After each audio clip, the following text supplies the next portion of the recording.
guys, welcome to my vlog. So, malamig guys. Kahit anong kami kusmikos ko dito sa AC namin, wala talagang improvement. Malamig pa din kahit anong pinatakpan ko na yung maintenance, wala pa talaga. So, wala na. Ako na mag-adjust. Malamig pa rin. At yung little one here, ano, doon yan sa nakaupo sa kabila. Lumipat siya dito sa akin.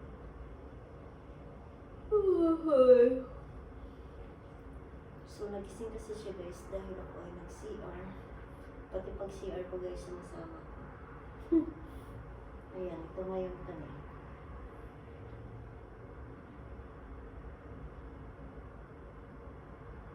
Gano'n lang si Matong. Ito yung body-body ko dito sa bahay. Umiikot yung oras ko kay Matong habang nag-iisa. So anyway guys, nag-aantay kasi ako sa isa dahil yung isa ng simulator. So alas 9 ng oras sa Europe, matapos siya. Ganun talaga yung buhay namin guys. So anyway guys, gusto ko nakatanggalin sana yung pinapatungan niyo ako sa bintana. Kaso nga lang, may mga dapat pa ako unahin. So mayroon pa naman sanang pambili. Kaso nga lang parang pag tumatanda na pala tayo guys, parang kailangan yung mga priority muna. So magkapag-antay ko lang guys. Ito kasi guys, yan. Dati, lagayan to ng bag ko. So, since hindi na ako naglalagay ng bag sa labas, kasi feeling ko kasi guys, mga nakaraan, kung naglagay ako ng bag, parang feeling ko maubusan na ako ng bag. So, kung napansin nyo, wala na ako ditong bag. Kasi, ilang piraso na lang yan guys, paubos na yan. Kung sige ko ka-display, maubos na talaga. So, maback to zero ako. So, anyway guys, ayan, tatanggalin ko yan guys. Iniisip ko bibili ako this week. Siguro bilang ko na lang kasi si Matulin kasi guys tumatalon dyan. Dito papunta sa couch. Tapos ito pa, uyog tawag sa mga uyog. Alog. Uyog ka dyan. Yan. So, palitan ko yan guys. Bibili ako sa IKEA ng shelves. Yung medyo malapad na malaki na mataas. Yung 176 cm. Pwede na yun dyan. Tapos ano pa ba? Bibili pala ako ng center table. Kasi yung kung napansin nyo dati, di ba may mga lamisa ako doon sa maliit na bahay. Pinamigay ko na yun guys. Iniwan ko yun doon lahat kayo. Dalawang table. Yung dining table na 4-seaters. 4-seaters yun doon guys. Tapos yung upuan noon mismo, iniwan ko na rin. So mga ano lang yun guys, months lang. Kasi months lang naman ako doon nakatira. Tapos yung ganyan, nandun din kayo at saka yung sapaya. Basta lahat yung iwan ko dun sa kanya. Pati rice cooker, kettle, ganyan.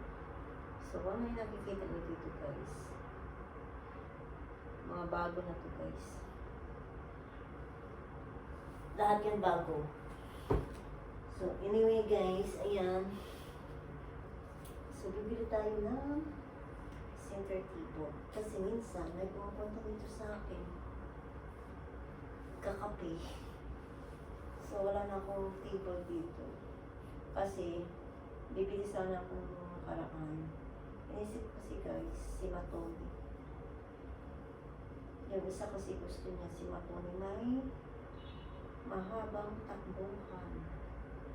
Kaso nga lang, minsan, pag may pumunta, kailangan ng table.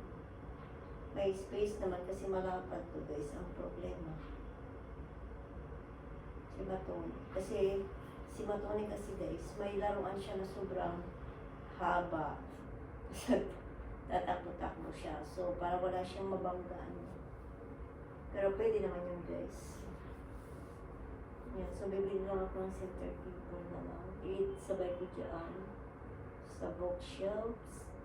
And then, bibili pala ako ng shelves. Yung ano, ganyan lang siya. Yung mga tabla-tabla lang. Kasi palagay ko doon sa area. Malapit sa may lagayan ng mga sabon. Kasi, so yun yung gagawin ko guys. Yun ang papabili ko sa IKEA ulit. Wala na, rest. Ayoko na guys. Kasi, practical guys. Ayoko nang magkaroon ng maraming gamit katulad ng nakaraan. Kasi katulad yan, palipat-lipat.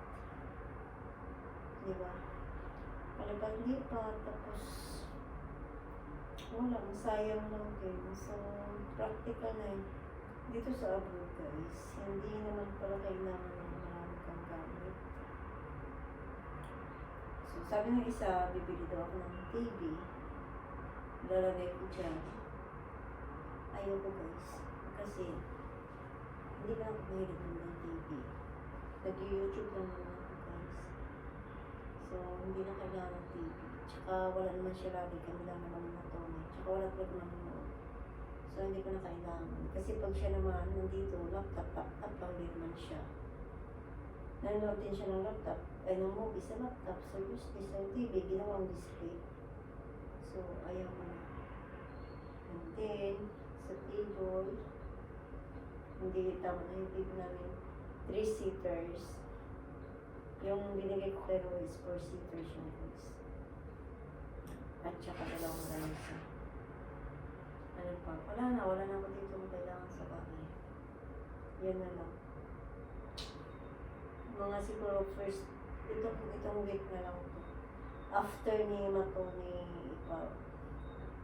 si Matoni kasi guys, nag-iingay siya kasi tawag dito, nag-hit, naghanap siya ng babae. So, wala kaming mahanap. So, ang gagawin namin, kanina nasa loob ko yung nurse. Kung saan kami nagpa-passport kay Matoni. So, nagpa-appointment ako. Diyan sa Defense Road. Nagpa-appointment ako sa kanya na patanggal na lang namin yung Excel sa Matoni. Yung bayag niya, itlog. Kasi nga, sobrang ingay niya guys sa madaling araw, kahit sa araw. Gusto niya lumabas, siguro naghanap siya ng babae, doon lang makamit dito. And then, ano pa ba? Yan na. Maghapon na kami sa bahay. Ay, lagi pala kami sa labas. So, bihira lang ako magluto. Kumakain ako sa labas. Pag dinner, pero pag lunch nagluluto. Kasi iba pa rin yung luto. Pero bihira. And then, ngayon, hindi na ako masyado nag-i-stock ng pagkain. Hindi katulad dati na pumapun. Ngayon, ayoko na guys kasi ako lang mag-i-stock. Tapos wala naman ako dito kabayan ng mga katulad ng nakaraan, marami ka. So, ngayon, solo ko na talaga. Kaya nakatipid talaga ng bongga. Tapos, ano ba ba? Wala na, tahimik na kami dito ni Matoni ngayon. Sobrang tahimik. Ayun lang, kami na Matoni. Pag mag-viewing siya, ibaba ko na lang siya. Mga 10 to 15 minutes lang naman guys sila. After that, akyat ulit kami dito, tapos imagine naman yan si Matoni, natulog naman siya, tapos ako din natulog, and then pag wake up naman, ayun, magkape ako, o di kaya, kung anong kainin ko dyan, tapos balik ulit, higa ulit, and talagang yung routine namin ni Matoni. Manood ng YouTube ako, si Matoni naman, nasa bintana, tahimik. Ganun, katulad nito, ako nagmamawa. Si Matoni nakikinig, akala niya tulog. Sus. Nantay namin yung isa kasi guys. Alam Alas 9 pa sa Europe. Alas 9 sa Europe. Matapos yung simulator. So, dalawang airlines kasi guys yung nagpa-part-time siya sa EasyJet. Diba dati yun yung kapal niya, EasyJet. So, kinuha din siya doon. Mag-part-time. Nagtuturo siya sa mga piloto. Pero sa ano pa rin siya, Wizz Air Hungary. Di ba masipag siya? Masipag. Nadagdagan na kasi kami. Nagdagdagan na yung pakainin niya. Si Matone mas magastos sa amin.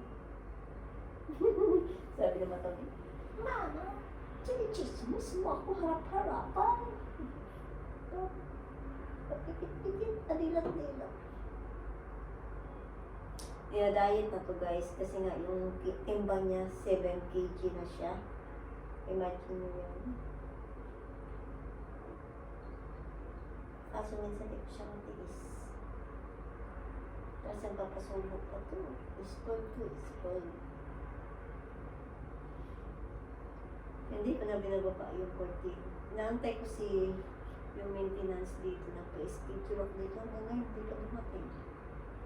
Nung nakaraang araw kayo. Kasi yung sa part ng cortina kasi guys. Tapos doon, palagyan ko doon sa kabila ng cortina. Nasira kasi yung paglagay ko dahil kamali ako ng lagay. Ito, idudouble kasi ito guys. Dahil ito, blackout to ang gray.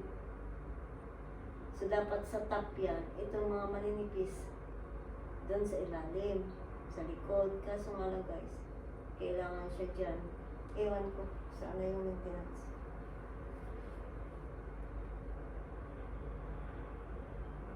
Wala na, ilang buwan na. Ay, tikutoki.